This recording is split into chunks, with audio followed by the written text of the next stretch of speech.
अऊज़ु बिल्लाहि मिनश्शैतानिर्रजीम। बिस्मिल्लाहिर्रहमानिर्रहीम। वलक़द क़ाल लहुम हारून मिन क़ब्लु या क़ौमि इन्नमा फ़ुतिनतुम बिहि व इन्न रब्बकुमुर्रहमान फ़त्तबिऊनी व अतीअू अम्री।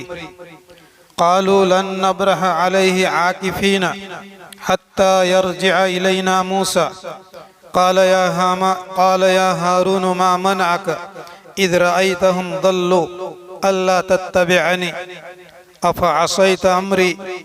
क़ाल या इब्न उम्म ला तअख़ुज़ बिलिह्यती वला बिरअसी इन्नी ख़शीतु अन तक़ूल फ़र्रक़्त बैन बनी इस्राईल वलम तरक़ुब क़ौली। क़ाल फ़मा ख़त्बुक या सामिरी। क़ाल बसुरतु बिमा लम यबसुरू बिहि फ़क़बज़्तु क़ब्ज़तम मिन अथरिर रसूल फ़नबज़्तुहा वकज़ालिक सव्वलत ली नफ़्सी। क़ाल फ़ज़हब फ़इन्न लक फ़िल हयाति अन तक़ूल ला मिसास व इन्न लक मौइदन लन तुख़्लफ़ह वंज़ुर इला इलाहिकल्लज़ी ज़ल्त अलैहि आकिफ़ा लनुहर्रिक़न्नहु सुम्म लनंसिफ़न्नहु फ़िल यम्मि नस्फ़ा इन्नमा इलाहुकुमुल्लाहुल्लज़ी ला इलाहा इल्ला हु वसिअ कुल्ल शैइन इल्मा कज़ालिक नक़ुस्सु अलैक मिन अंबाइहा मा क़द सबक़ व क़द आतैनाक मिन लदुन्ना ज़िक्रा मन अअरद अन्हु फ़इन्नहु यहमिलु यौमल क़ियामति विज़रा ख़ालिदीन फ़ीह व साअ लहुम यौमल क़ियामति हिमला यौम युनफ़ख़ु फ़िस्सूर व नहशुरुल मुजरिमीन यौमइज़िन ज़ुरक़ा यतख़ाफ़तून बैनहुम इन लबिस्थुम इल्ला अशरा नहनु अअलमु बिमा यक़ूलून इज़ यक़ूलु अम्सलुहुम तरीक़तन इन लबिस्थुम इल्ला यौमा। सदक़ल्लाहुल अज़ीम। वलक़द क़ाल लहुम हारून मिन क़ब्लु, अलबत्ता तहक़ीक़ के उनको यानी बनी इसराइल को कह चुके थे हारून, समझा चुके थे हारून मिन क़ब्लु इससे पहले। या क़ौमी ए मेरे कौम, इन्नमा फ़ुतिनतुम बिहि तुमको आजमाइश के अंदर में डाल दिया गया है, फितने के अंदर में डाल दिया गया है। व इन्न रब्बकुमुर्रहमानु और बेशक तुम्हारा परवरदिगार ये रहमान है। फत्तबिऊनी मेरी बात मानो, मेरी इत्तिबा करो, मेरी पैरवी करो। व अतीअू अम्री और मेरे हुक्म को मानो।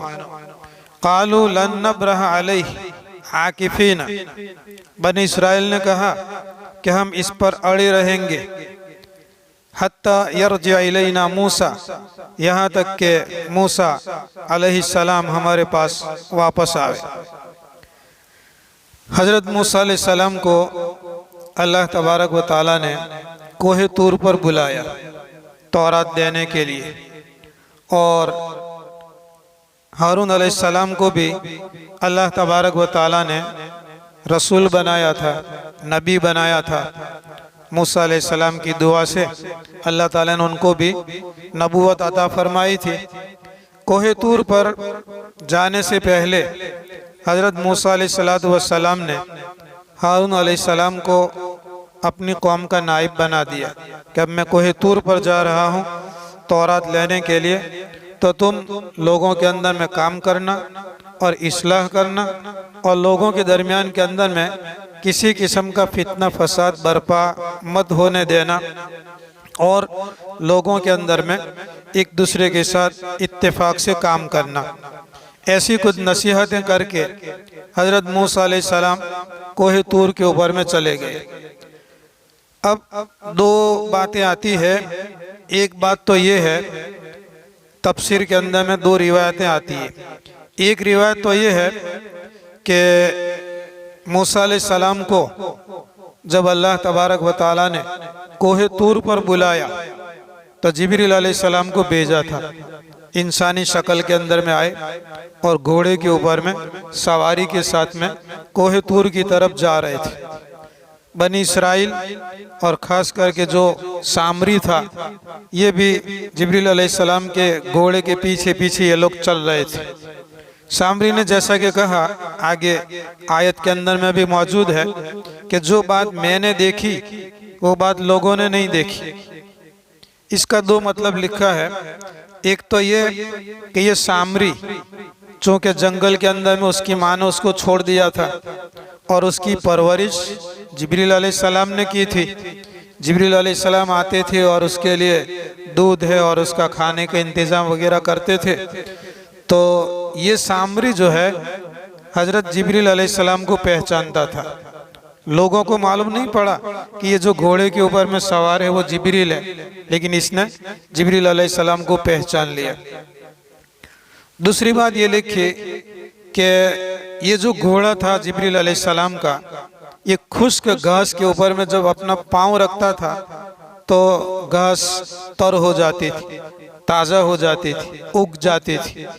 तो सामरी ने ये सोचा कि इसकी ज़मीन के अंदर में पाँव की मिट्टी के अंदर में एक खासियत है कि अगर किसी मुर्दा चीज़ के अंदर में डाल दी जावे तो मुर्दा चीज़ जिंदा हो जाए। इसलिए उसने, जैसे कुरान में आयतों के अंदर में आगे भी आता है कि सामरी ने जिब्रील अलैहिस्सलाम के घोड़े के पाँव के नीचे की मिट्टी अपने पास में रख ली थी।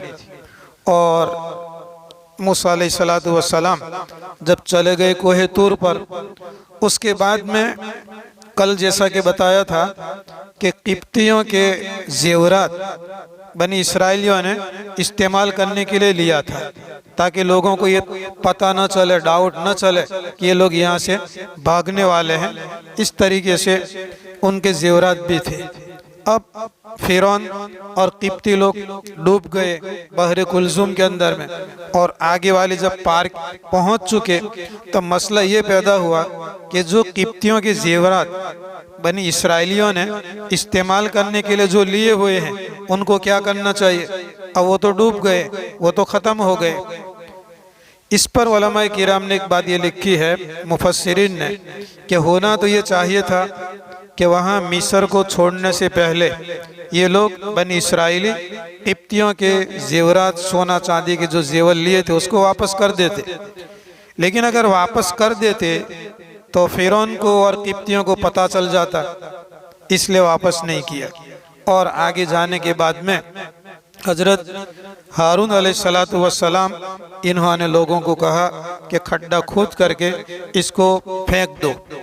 उधर मूसा अलैहिस्सलातु वस्सलाम कोहे तूर पर निकल गए और यहाँ पर हारून अलैहिस्सलाम ने ये हुक्म दिया कि ये जो कुछ भी सोना चांदी के जो जेवरात है इसको खड्डे के अंदर में डाल दो।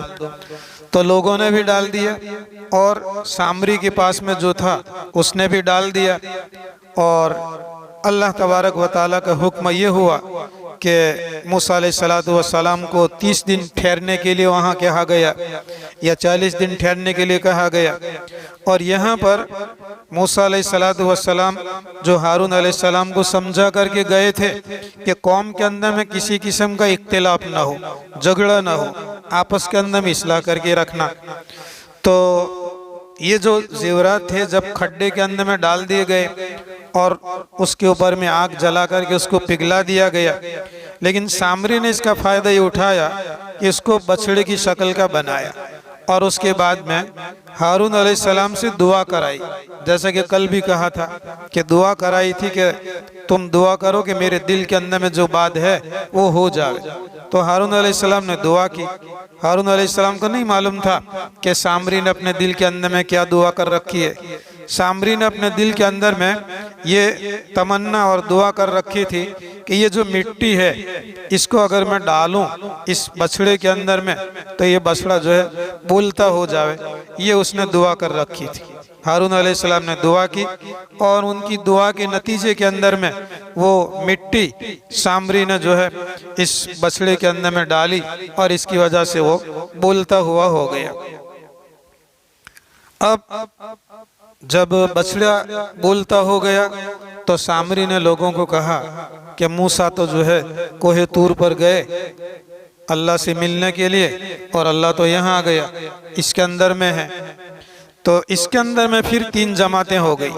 एक हारून अलैहिस्सलाम के साथ कि जिन लोगों ने रोका भी कि ये तो माबूदा ने बातिला है और ये कुछ भी नहीं है, और कुछ लोगों ने उसकी पूजा भी की और कुछ लोग खामोश रहे। तो ये जो पूजा करने वाले थे बछड़े की, इनसे जब हारून अलैहिस्सलाम ने समझा करके बात की तो इन लोगों ने कहा कि देखो अब फैसला तो मूसा के आने के बाद में होगा। तुम कहते हो कि ये माबूदा ने बातिल है, ये कहते हैं कि नहीं ये तो खुदा है।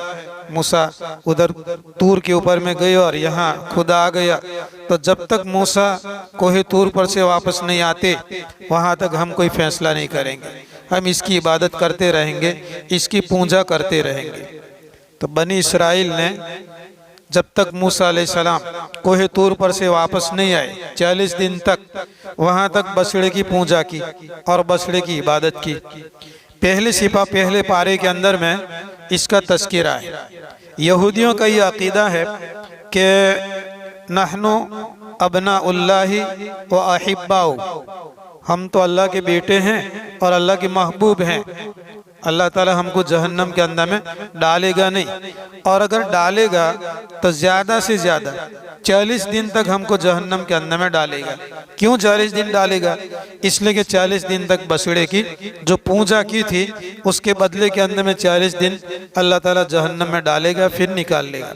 तो अल्लाह ताला उनको डांटता है, पूछता है। पहले पारे के अंदर में ये है कि तुमने अल्लाह के साथ में कोई एग्रीमेंट कर रखा है कि 40 दिन तुमने पूजा की थी बछड़े की और इबादत की थी, तो अल्लाह ताला 40 दिन जहन्नम में डालेगा और उसके बाद में तुमको निकाल देगा। और इस पर उलमा किराम ने और भी बातें लिखी हुई है कि आदमी कुफ्र करता है, शिर्क करता है 60 साल 70 80 100 साल तक करता है। इसको जो सज़ा दी जाती है आखिरत के अंदर में, जहन्नम के अंदर में, या अबदुल आबाद तक के लिए उसको जहन्नम के अंदर में डाल दिया जाता है। तो इतनी ज़्यादा तो उसने जो है कुफ्र और शिर्क के अंदर में अपनी ज़िंदगी को बसर नहीं किया, तो अल्लाह ताला अबदुल आबाद के लिए क्यों डाल देगा? कारी तैयब साहब रहमतुल्लाह अलैह से ये सवाल पूछा गया था, तो इन्होंने फरमाया था कि इसके 2 जवाब हैं। एक जवाब तो ये है कि अगर ये इंसान 100 साल तक कुफ्र किया, शिर्क किया और उसके बाद में मर गया, अगर ये इंसान सैकड़ों साल तक जिंदा रहता, हजारों साल तक जिंदा रहता, लाखों साल तक जिंदा रहता, बल्कि अबदुल आबाद तक ये इंसान अगर जिंदा रहता तो कुफ्र ही करता और शिर्क ही करता, और कुफ्र और शिर्क ही के ऊपर में उसकी वफात होती। तो अल्लाह तबारक व ताला को मालूम है अपने इल्म अज़ली के एतबार से और अपने इल्म अबदी के एतबार से कि यह आदमी अगर ज़िंदगी उसको दी जाएगी अबदुल आबाद तक की तो भी ये कुफ्र और शिर्क ही करेगा। इसलिए अल्लाह तबारक व ताला ने जो सज़ा रखी है वो अबदुल आबाद की सज़ा रखी है। दूसरी बात यह है कि दुनिया के अंदर में जो जुर्म होता है, गुनाह होता है, तो सेकंडों में हो जाता है, मिनटों के अंदर में गुनाह हो जाता है। एक आदमी ने रिवॉल्वर उठाया और दूसरे आदमी के सीने के अंदर में या दिमाग के अंदर में 2-4 गोलियां मार दी। 5 सेकंड में, 10 सेकंड में, 1 मिनट के अंदर में गोली मार दी और उसको मार डाला, मर्डर कर दिया, कत्ल हो गया। कत्ल करने के बाद में जो उसको सज़ा दी जाएगी, कितनी सज़ा दी जाएगी कि जेल के अंदर में 5 सेकंड डाल दो, 1 मिनट डाल दो, 10 साल की, 20 साल की। और अगर गुनाह बड़ा होता है तो जन्म टिप आजीवन, यानी जब तक जिंदा रहेगा वहाँ तक वो जेल के अंदर में रहेगा। तो ये दुनिया वालों का कानून है कि जुर्म जो होता है वो थोड़ी देर का होता है, लेकिन उसको सज़ा दी जाती है वो लंबी दी जाती है। तो अल्लाह ताला का भी ये कानून है कि जो कुछ भी उसने कुफ्र और शिर्क किया तो उसकी सज़ा के अंदर में अबदुल आबाद तक वो जहन्नम के अंदर में जाएगा। तो अल्लाह तबारक व ताला ने उनसे फरमाया पहले पारे के अंदर में कि क्या तुमने अल्लाह से कोई एग्रीमेंट कर रखा है कि 40 दिन पूजा की थी तो जहन्नम में 40 दिन रहोगे और उसके बाद में अल्लाह ताला तुमको जहन्नम से निकाल देगा। तो मूसा अलैहिस्सलाम के जाने के बाद हज़रत हारून अलैहिस्सलाम ने लोगों को समझा रखा था। वलक़द क़ाल लहुम हारून मिन क़ब्लु, इससे पहले यानी जो बछड़े की पूजा की गई इससे पहले हारून अलैहिस्सलाम उनको समझा चुके थे। या कौमी, ए मेरे कौम, इन्नमा फुतिनतुम बिही, इस बछड़े की वजह से तुमको आजमाइश के अंदर में डाल दिया गया, तुमको फितने के अंदर में डाल दिया गया। ये खुदा नहीं है, खुदा तो ऐसा है कि जो नजर आता नहीं है। इन्नमा फुतिनतुम बिही व इन्न रब्बकुमुर रहमान, और बेशक तुम्हारा परवरदिगार और तुम्हारा पालने वाला बड़ा रहम करने वाला है, रहमान है। चले भूल हुई और इसकी पूजा हो गई, तौबा कर लो। अल्लाह तबारक व तआला रहमान है, बड़ा रहम करने वाला है, तुम्हारी तौबा को कबूल करेगा और अल्लाह तबारक व तआला और रहम व करम का मामला करेगा। फत्तबिऊनी, और मेरी पैरवी करो, मेरी बात को मानो। व अतीउ अमरी, और मेरे हुक्म को बजा लाओ।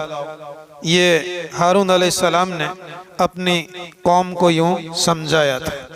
लेकिन जो लोग बछड़े की पूजा कर रहे थे, कालू, वो कहने लगे, लन नब्रह अलैहि आकिफीना, हम उसके ऊपर में जमे रहेंगे, ठहरे रहेंगे। आकिफीना, ठहरे रहेंगे, जुदा नहीं होंगे इससे।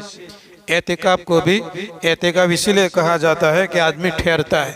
मुअतकिफ यानी ठहरने वाला, बगैर ज़रूरत के ये जमात खाना से बाहर जा सकता नहीं है। तो आकिफीन, हम ठहरे रहेंगे इस पर। कहाँ तक? हत्ता यरजिअ इलैना मूसा, यहाँ तक के कोहे तूर पर से मूसा हमारे पास आ जाए, वहाँ तक तो हम इसकी इबादत करेंगे, इसकी बछड़े की पूजा करेंगे। और मूसा आने के बाद में अगर इनकार करेंगे तो फिर इसकी इबादत और पूजा को छोड़ देंगे। और मूसा कहेंगे कि ना यही खुदा है, तो फिर इसको मानेंगे। यानी जब तक मूसा कोहे तूर से वापस नहीं आते, हम इसकी पूजा और इबादत को छोड़ने वाले नहीं हैं। ये बातचीत हो गई, 30 दिन या 40 दिन पूरे हो गए। अल्लाह तबारक व तआला ने मूसा अलैहिस्सलाम को तौरात अता फरमाई, तख्तियों की शक्ल के अंदर में। वो लेकर नीचे आए बस्ती के अंदर में, और यहाँ आने के बाद में पता चला कि कोहे तूर पर चले जाने के बाद इन लोगों ने बछड़े को माबूद बनाया, बछड़े की पूजा की। तो सबसे पहले हज़रत मूसा अलैहिस्सलाम ने अपने भाई को बुलाया, हज़रत हारून को, इसलिए कि वो नबी भी थे और मूसा अलैहिस्सलाम के नाइब और खलीफा भी थे। तो सबसे पहले उनसे पूछा। काला, मूसा अलैहिस्सलाम ने फरमाया, या हारून, ए हारून, मा मनाअका इज़ रअयतहुम दल्लू अल्ला तत्तबिअनी। या हारून, ए हारून, मा मनाअका, किस चीज ने तुझे रोका? इज़ रअयतहुम दल्लू, जब तुमने बनी इस्राइल को देख लिया ये लोग गुमराह हो गए, तो तुमको रोकना चाहिए था नहीं, क्यों नहीं रोका तुमने? या हारून, मा मनाअका इज़ रअयतहुम दल्लू अल्ला तत्तबिअनी, ये कि तू मेरा इत्तिबा करता, मेरी पैरवी करता। इसके दो मतलब लिखे हैं उलमाए किराम ने कि मूसा अलैहिस्सलाम ने हारून अलैहिस्सलाम को जो खलीफा बना करके भेजा था, तो ये सारी तुम्हारी मौजूदगी में बुत परस्ती हुई और बछड़े को माबूद बनाकर लोगों ने उसको पूजा, तो तुमने रोका क्यों नहीं? एक तो ये है, क्यों तुमने मेरी बात को माना नहीं? और दूसरी बात ये कि मान लो कि लोग बछड़े की पूजा करने के अंदर में लग गए, तो तुम यहाँ क्यों ठहरे रहे? तुम भी वापस आ जाते, मेरे पीछे पीछे आ जाते, क्यों तुम पीछे नहीं आए? जब कुछ लोगों ने बछड़े को पूजना शुरू कर दिया, तो तुमको यहाँ रहना नहीं चाहिए था। तुम्हारे रहने की वजह से इनको ताकत मिलती कि देखो हारून भी यहाँ पर मौजूद है, तो तुमको इन लोगों को छोड़कर मेरे पीछे आ जाना था, कोहे तूर के ऊपर में आ जाते। अल्लाह तत्तबिअनी, क्यों वहाँ पर नहीं आए? अफ़असैत अम्री, क्या तुमने मेरे हुक्म की नाफरमानी की? उलमाए किराम ने लिखा है कि मूसा अलैहिस्सलाम का गुस्सा वैसे भी मशहूर था और बड़े गजबनाक हुए, और मूसा अलैहिस्सलाम ने आकर कोहे तूर से जो तौरात की तख्तियाँ लेकर के आए थे वो भी जमीन पर फेंक दी। वह अलकल अलवाह, तख्तियों को फेंक दिया। और उनके जो भाई थे हारून, उनका सर और उनकी दाढ़ी पकड़ करके उनको डांटने लगे। अफा असैत अमरी, क्या तुमने मेरी नाफरमानी की? काल, हारून ने कहा, यब्न उम्मा, या इब्न उम्मी, ये मेरी माँ के बेटे, यानी मेरे भाई। या इब्न उम्मी का लफ्ज यहाँ पर इसलिए इस्तेमाल किया हारून अलैहिस्सलाम ने कि भाई तेरी माँ और मेरी माँ एक है, यानी मैं तेरा भाई हूँ, यानी सगा और हकीकी भाई हूँ। तो इसकी वजह से भी जब बड़ा भाई या छोटा भाई कोई भी अगर गुस्सा होता है और सामने वाला ये कहे कि तू तो मेरा भाई है, तू मेरे ऊपर में गुस्से होता है, ये वगैरह, तो गुस्सा थोड़ा ठंडा होता है। उम्र के एतबार से हजरत हारून बड़े थे, 3 साल या 4 साल मूसा अलैहिस्सलाम से बड़े थे, और मूसा अलैहिस्सलाम 3-4 साल छोटे थे। असल नबूवत तो अल्लाह ताला ने मूसा अलैहिस्सलाम को दी थी, और उनकी दुआ से अल्लाह ताला ने हारून अलैहिस्सलाम को भी नबी बनाया था। तो काल, हारून ने कहा, यब्ना उम्मा, ये मेरे भाई, ला ताखुद बिलहियती, दाढ़ी मत पकड़, दाढ़ी छोड़ दो, वला बिरासी, और मेरा सर मत पकड़ो, छोड़ दो। मैं कहता हूँ मेरा कोई उज़र रहा होगा जिसकी वजह से, तो दाढ़ी छोड़ दो और मेरा सर भी छोड़ दो। इन्नी खशीतु, मुझे डर लगा, अन तकूला, कि तुम कोहे तूर पर से वापस आने के बाद तुम मुझे डांटते और मुझे कहते कि फर्रक़्त बैन बनी इसराइल, बनी इसराइल के दरमियान के अंदर में तुमने जुदाई कर दी, तुमने टुकड़े कर दिए। अगर मैं ये जो बछड़े के जो पूंजने वाले थे उनके ऊपर में मैं हमला करता, उन लोगों को लेकर कि जो अल्लाह को मानने वाले थे, तो फिर बनी इसराइल के दरमियान के अंदर में लड़ाई हो जाती। और तुम कोहे तूर से वापस आने के बाद में तुम ये कहते कि फर्रक़्त बैन बनी इसराइल, तुमने तो बनी इसराइल के दरमियान में जुदाई कर दी। कि मैंने तुमको इसलिए तो नहीं छोड़ा था यहाँ पर कि तुम बनी इसराइल के दरमियान के अंदर में लड़ाई करो, झगड़ा करो और जुदाई करो। इस डर की वजह से मैंने बछड़े के पूंजने वालों को कुछ भी नहीं किया, समझाने के लिए समझा दिया। उनके साथ में जो क़िताल करना चाहिए था, लड़ाई करना चाहिए थी, वो लड़ाई मैंने इसलिए नहीं की। इन्नी खशीतु, मैं डरा, अन तकूल, कि कहीं तू ये कहे कि फर्रक़्त बैन बनी इसराइल, बनी इसराइल के दरमियान के अंदर में तूने जुदाई कर दी। वलम तरकुब कौली, और तुम ये कहते कि तुमने मेरी बात का ख्याल नहीं रखा। मैं जो कह करके गया था कि बनी इसराइल के दरमियान में इस्लाह करते रहना, तो ये बात जो है बनती नहीं। मूसा अलैहिस्सलातु वस्सलाम इनको छोड़ते हैं हारून को, और हारून को छोड़ने के बाद जो सबसे पहला जो फित्तीन था, जिसने फितना चालू किया था, सामरी, उसका नाम भी मूसा था, तो सामरी को पकड़ा और उसके पास में गए। काला, मूसा अलैहिस्सलाम ने फरमाया, फमा खतबुका या सामिरी, ए सामिरी, तेरा क्या हाल है, यानी तूने क्यों ऐसा किया, क्यों बछड़े की पूजा और इबादत करवाई लोगों के पास के अंदर में। काला बसुर तो बिमा लम यबसुर बिही, सामरी ने कहा कि मैंने वो चीज देखी कि जो लोगों ने नहीं देखी। फ़क़बज़तु कब्ज़तन, एक मुट्ठी मैंने भर ली, मिन अथर रसूल, कासिद और एलची और जिब्रील के नक्शे कदम पर से। फ़नबज़्तुहा, फिर मैंने उस मिट्टी को उस बछड़े के अंदर में जो जेवर से बनाया गया था उसके अंदर में मैंने डाल दिया। व कज़ालिका सव्वलत ली नफ्सी, और इसी तरीके से मुझे बताया, मेरे नफ्स ने यही बताया। तो गोया मूसा अलैहिस्सलातु वस्सलाम जब इनको सामरी को जब समझा रहे हैं, तो उसने ये जवाब के अंदर में ये कहा,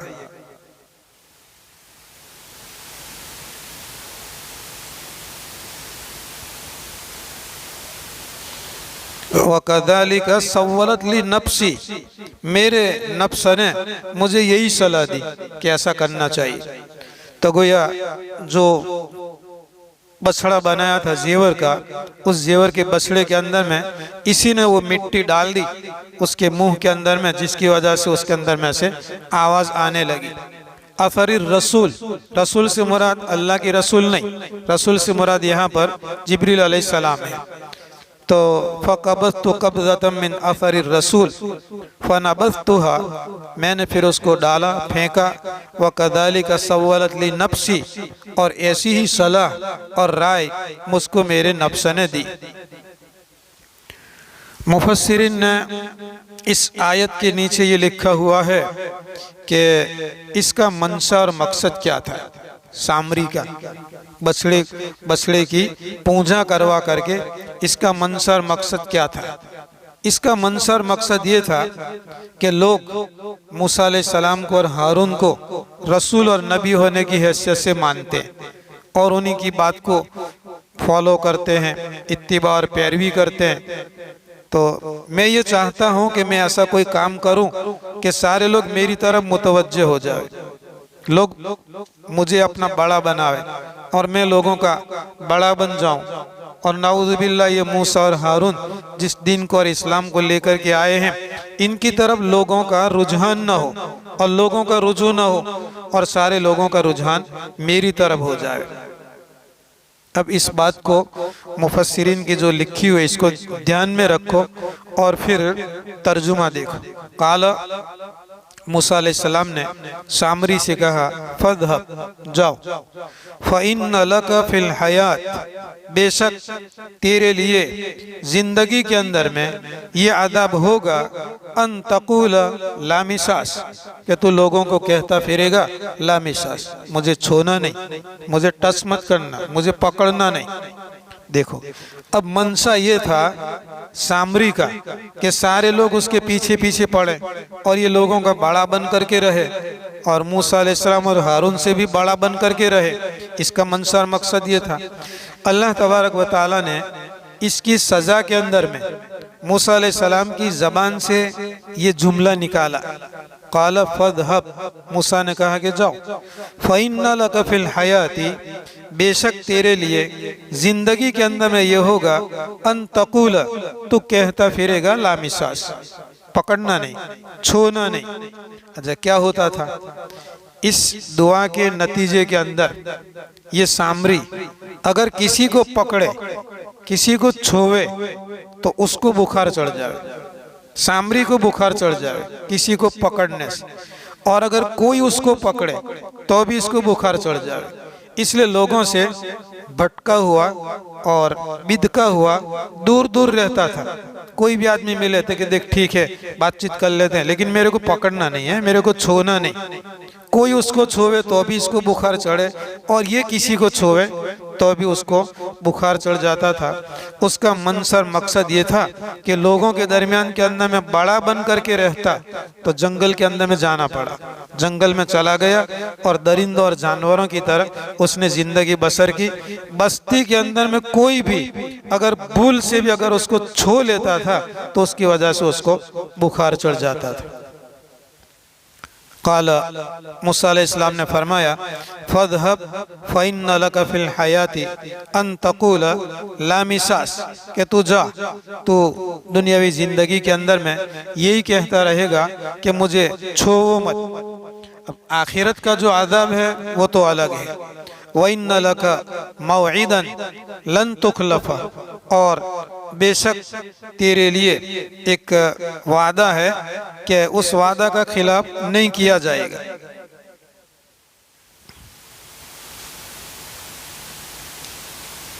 इसकी जो सजा है वो आखिरत के अंदर उसको तुझे मिलेगी।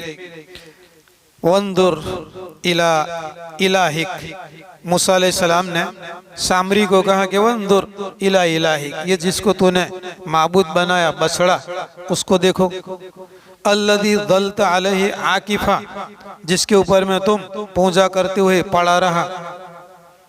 तो लनुहर्रिकन्नहु, सुम्मा लननसिफन्नहु फिल यम्मी नस्फा। मूसा अलैहिस्सलाम ने फरमाया कि अब ये तुम्हारा माबूद ख़त्म हो गया, आज हम इसको जो है जला देंगे, और इतना जलाएंगे कि ये राख हो जाएगा। इसलिए कि जो बछड़ा बनाया गया था वो सोना और चांदी का बनाया गया था। सोना और चांदी को अगर आग के अंदर में डालें तो वो पिघल जाता है, पानी बन जाता है।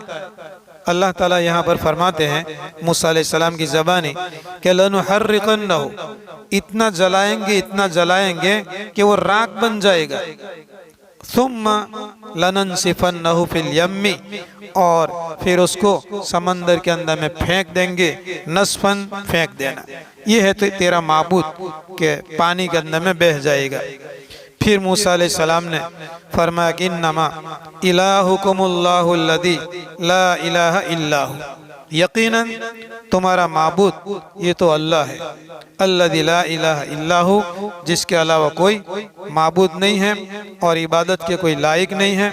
वसिअ कुल्ल शैइन इल्मा, और अल्लाह तबारक व तआला इल्म के एतबार से वो वसी है, यानी हर चीज़ को उसने ढांप रखा है। कोई भी चीज़ ऐसी नहीं है कि जो अल्लाह ताला के इल्म से बाहिर हो और अल्लाह के इल्म के अंदर में ना हो। तो ये सूरे ताहा के अंदर में अल्लाह तबारक व तआला ने मूसा अलैहिस्सलाम का किस्सा कुछ तफसील के साथ में ऐसा बयान किया कि दूसरी जगहों के अंदर में इतनी तफसील के साथ बयान नहीं किया गया। फिर भी सूरह ताहा के अंदर में मूसा अलैहिस्सलाम का किस्सा, जहाँ से उनको पैगंबरी मिलती है और उनको कोहे तूर पर रसूल बनाया जाता है, वहाँ से लेकर के ये फ़िरौन का डूब जाना और उसके बाद में ये सामरी और तौरात का मिलना, इतना किस्सा जो है अल्लाह तबारक व तआला ने यहाँ पर बयान किया। शुरू के अंदर में बयान किया था कि ये कोई किस्से की किताब नहीं है। अल्लाह तबारक व तआला अगले उम्मतों के किस्से और अगले नबियों के किस्से इसलिए बयान करते हैं ताकि ये उम्मत उससे इबरत हासिल करे, नसीहत हासिल करे। किस्सा बयान करना मकसद नहीं था।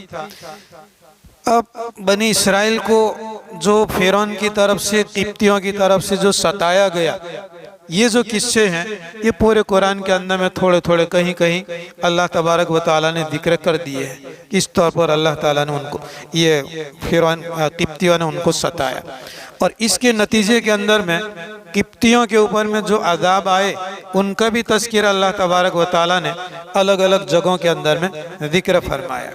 इन तमाम चीज़ों को जिक्र करने के बाद अल्लाह तबारक व तआला का मंशा और मकसद और मुराद ये है कि हम इससे नसीहत हासिल करें। क्या हम पर ऐसे हालत आए जैसे कि बनी इसराइल के ऊपर में आए? क्या हम पर ऐसे हालत आए जैसे कि अगली उम्मतों पर और कौमों के ऊपर में आए? तो ये नसीहत करने की, नसीहत हासिल करने की ये चीज़ है। अल्लाह ताला फरमाते हैं कि मूसा और हारून और सामरी और फ़िरौन वगैरह का किस्सा बयान करना ये मंशा और मकसद नहीं है, उससे नसीहत हासिल करना ये मंशा है। कज़ालिका नक़ुस्सु अलैका मिन अंबाई मा क़द सबक़।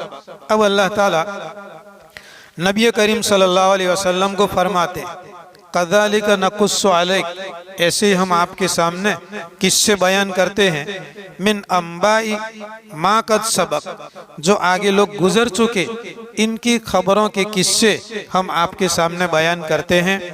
वक़द आतैनाका मिन लदुन्ना ज़िक्रा, और सच सच तेरे पास में हमारी तरफ से एक जिक्र भी आ चुका है। तो जिक्र से मुराद जानते हैं कि जिक्र से मुराद कुरान पाक है, और कुरान के लिए जिक्र का लफ्ज़ दूसरी जगह के अंदर में भी इस्तेमाल किया गया। इन्ना नहनु नज़्ज़लना ज़िक्र व इन्ना लहू लहाफ़िज़ून, कि इसको हमने नाजिल किया। इन्ना नहनु नज़्ज़लना ज़िक्र, हम ही ने ज़िक्र को यानी कुरान को नाजिल किया। व इन्ना लहू लहाफ़िज़ून, हम ही इसकी हिफाजत करने वाले हैं। यहाँ पर भी अल्लाह ताला ने कुरान के लिए लफ्ज़ जो इस्तेमाल किया है वो ज़िक्र का है। वक़द आतैनाक, ए नबी मोहम्मद सल्लल्लाहु अलैहि वसल्लम, आतैनाक हमने आपको दिया, मिन लदुन्ना हमारी तरफ से, ज़िक्रन ज़िक्रा एक ज़िक्र हमने आपको दिया, यानी कुरान पाक हमने दिया। इसकी तफसीर के अंदर में उलमाए किराम ने लिखा है कि जैसे कुरान पाक की हिफाजत अल्लाह की जिम्मेदारी है, अल्लाह ने अपने ज़िम्मे लिया हुआ है। तो दो चीज़ें हैं कुरान पाक सिर्फ अल्फाज का नाम नहीं है। कुरान पाक अल्फाज और अल्फाज के जो मानी हैं, इन दोनों का नाम कुरान पाक है। इसीलिए उसूल फ़िक़ह की किताबों के अंदर में जहाँ कुरान की तारीफ़ की जाती है कि भाई कुरान किसको कहते हैं, तो आम तौर पर यही कहा जाता है कि कुरान लफ्ज़ और माना दोनों का नाम है। कुरान लफ्ज़ और माना दोनों का नाम है। उलमाए किराम ने लिखा है कि अगर आदमी माना नहीं समझता, तफसीर नहीं समझता, सिर्फ लफ्ज़ पढ़ता है, तो लफ्ज़ पढ़ने की वजह से भी उसको सवाब मिलेगा। नहीं समझता है फिर भी उसका असर उसके दिल पर और उसकी ज़िंदगी के ऊपर में पड़ेगा। तो कुरान पाक जो है अल्लाह ने जो हिफाजत की जिम्मेदारी ली है, तो इसके अल्फाज की भी हिफाजत और इसके मानी की भी हिफाजत। इसलिए दुनिया के अंदर में कहीं पर भी किसी भी मुल्क के अंदर में किसी आयत का अगर गलत तर्जुमा किया जाता है, अगर गलत तफसीर की जाती है, तो दुनिया के कोने कोने से उनकी तरदीद की जाती है।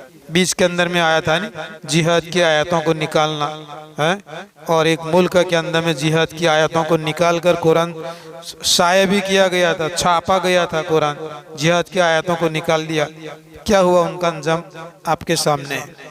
आप भी जानते हैं, हम भी जानते हैं कि अल्लाह ताला ने दीन की और ईमान की दौलत से उसको महरूम कर दिया। क़द आतैनाका मिन लदुन्ना ज़िक्रा, इसकी तशरीह के अंदर में यूँ फरमाया कि कुरान अल्फाज और मानी दोनों का नाम है, तो अल्फाज को सही करना ये भी ज़रूरी है, जिसको हम तजवीद कहते हैं, मखरज कहते हैं। बाकायदा मुफ्ती मोहम्मद शफी साहब पाकिस्तानी रहमतुल्लाह अलैह ने इसी आयत की तफसीर के अंदर में लिखा हुआ है कि मखरज से पढ़ना ज़रूरी है। मखरज से नहीं पढ़ेंगे तो माना बदल जाएगा, माना बदल जाएगा। हम फ़र्क नहीं करते छोटी सीन के अंदर में और बड़ी शीन के अंदर में, या स्वाद के अंदर में और सीन के अंदर में, या शीन के अंदर में या था के अंदर में, हम फ़र्क नहीं करते। लफ्ज़ अगर हरकत नहीं निकलेगा तो उसका माना बदल जाएगा। शराब, शराब का माना पीने की चीज़, शराब का माना पीने की चीज़ बड़ी शीन के साथ। और अगर शराब है, शराब छोटी शीन के साथ, तो रेत का पानी उर्दू के अंदर में रेत का पानी कहते हैं, गुजराती के अंदर में झांझवाना जड़। जैसे गर्मी के ज़माने के अंदर में आप दरिया की तरफ निकल जाओ या किसी जंगल की तरफ निकल जाओ, तो दूर दूर से ऐसा नज़र आता है कि पानी चलता है, पानी चल रहा है, पानी नहीं होता है। इसको रेत ये कहते हैं, झांझवाना जड़। ये शराब का माना ये हो जाता है। बड़ी शीन है तो पीने का माना, और छोटी शीन है तो ये माना हो जाता है, झांझवा का जड़ का हो जाता है। इसी तरीके से कहीं पर भी अगर छोटे काप की जगह पर बड़ा काप पढ़ दिया, बड़े काप की जगह पर छोटा काप पढ़ दिया, तो भी माना बदल जाएगा। सैकड़ों मिसालें हम दे सकते हैं। इसके साथ साथ इसके मानी को मालूम करने की कोशिश करना, इसके अहकाम के ऊपर में चलने की कोशिश करना कि कुरान क्या कहता है, इसके मुताबिक हमारी ज़िंदगी हम बसर करें। वरना हदीस शरीफ के अंदर में आता है कि रुब्बा क़ारिन यक़रउल क़ुरआन वल क़ुरआनु यलअनुहु। रुब्बा क़ारिन, बहुत से कुरान पढ़ने वाले, यक़रउल क़ुरआन, कुरान पढ़ते हैं, कुरान पढ़ते हैं बहुत से कुरान पढ़ने वाले, वल क़ुरआनु यलअनुहु, और कुरान जो है उसके ऊपर में लानत करता है। लानत का क्या माना? कहते हैं ना अल्लाह की लानत, अल्लाह के रसूल की लानत, फरिश्तों की लानत, तमाम ईमान वालों की, तमाम लोगों की लानत। लानत का क्या माना? लानत का माना अल्लाह ताला अपनी रहमत से उसको दूर कर दे। लानतुल्लाहि वल मलाइकति वन नासी अजमईन, अल्लाह की लानत और फरिश्तों की लानत, तमाम लोगों की लानत। लानत का माना अल्लाह ताला जिसको अपनी रहमत से दूर कर दे। तो आदमी अपनी जिंदगी के अंदर में अहकाम को जारी नहीं करता, अमल नहीं करता, झूठ बोलता है, जुल्म करता है, गीबत करता है, चुगली करता है, सारी गुनाहों के अंदर में मुब्तला है। अब कुरान पढ़ रहा है, कुरान पढ़ते पढ़ते लानतुल्लाहि अला ज़ालिमीन के अल्लाह की लानत जुल्म करने वालों के ऊपर में, वो खुद पढ़ता है और लानत करता है किसके ऊपर में? अपने ऊपर में। यानी कुरान उसको लानत कर रहा है, झूठ बोल रहा है और कुरान पढ़ता है कि झूठ बोलने वालों के ऊपर में अल्लाह की लानत नाजिल हो, तो वो खुद पढ़ता है। तो नबी करीम सल्लल्लाहु अलैहि वसल्लम ने फरमाया कि बहुत से कुरान पढ़ने वाले कुरान पढ़ते हैं और कुरान उसके ऊपर में लानत करते हैं।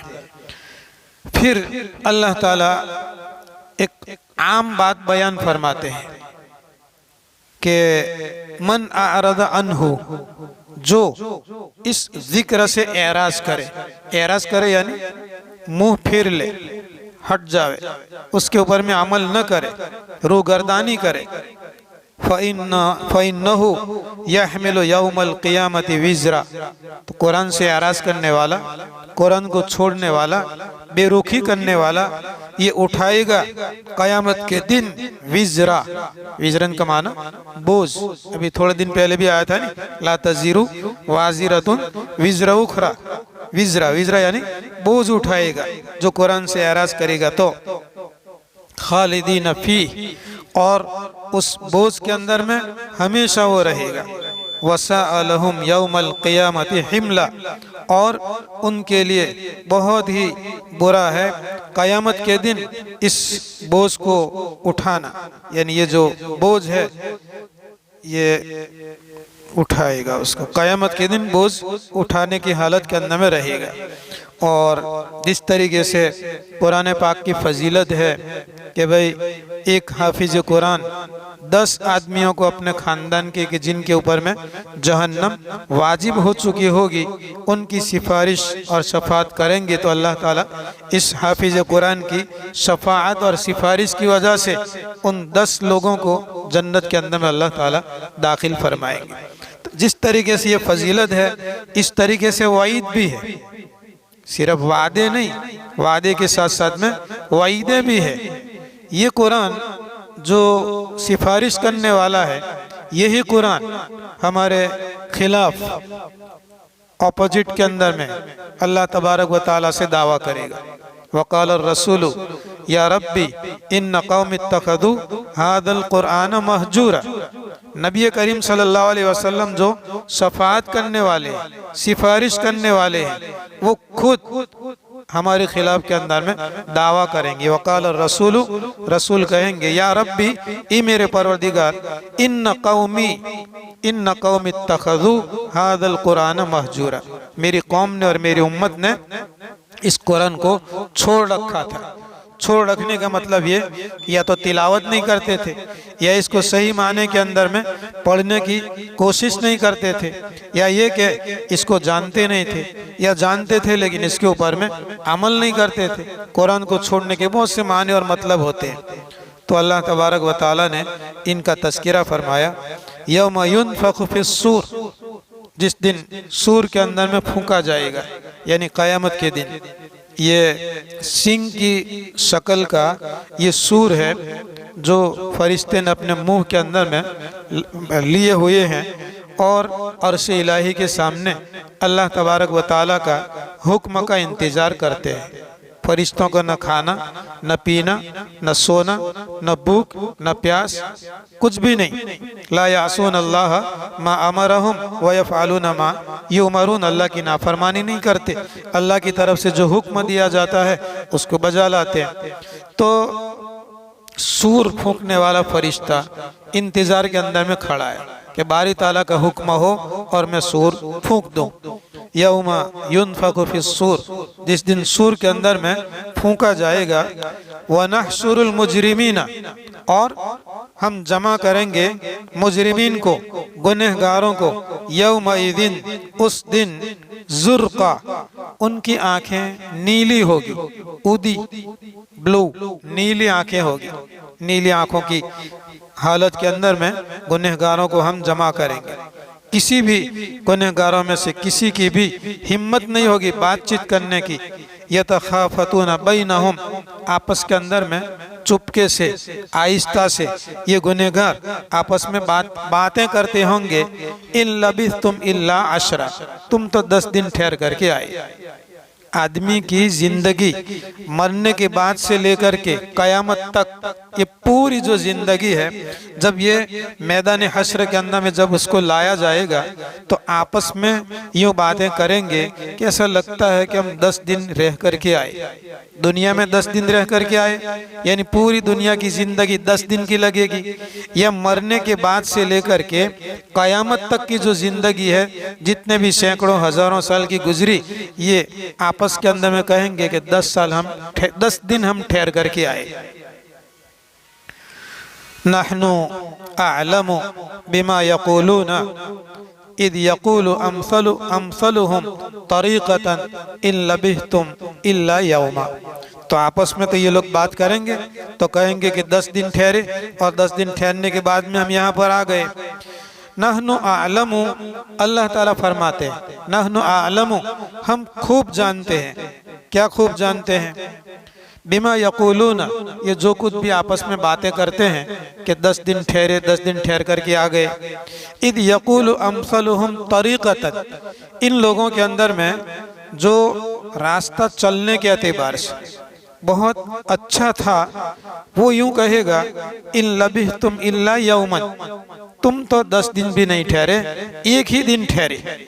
यानी दुनियावी जिंदगी या आलम बरज़क की जिंदगी, मरने के बाद से लेकर के कयामत तक की जो जिंदगी है, जिसको आलम बरज़क कहा जाता है, ये हम और आप जो जिंदगी गुजारते हैं ये दुनियावी जिंदगी है। तो दुनियावी जिंदगी या तो लगेगी 10 दिन की, या लगेगी 1 दिन की, या आलम बरज़क ये लगेगा 10 दिन के बराबर या 1 दिन के बराबर। तो अल्लाह तबारक व तआला इन चीज़ों को जिक्र करने के बाद आगे जो है, वयसअलूनका अनिल जिबाल फ़कुल यंसिफुहा रब्बी नस्फ़ा के ज़रिया से दूसरा मज़मून बयान करते हैं। यहाँ पर हज़रत मूसा अलैहिस्सलातु वस्सलाम का किस्सा अल्लाह तबारक व तआला ने ख़त्म कर दिया।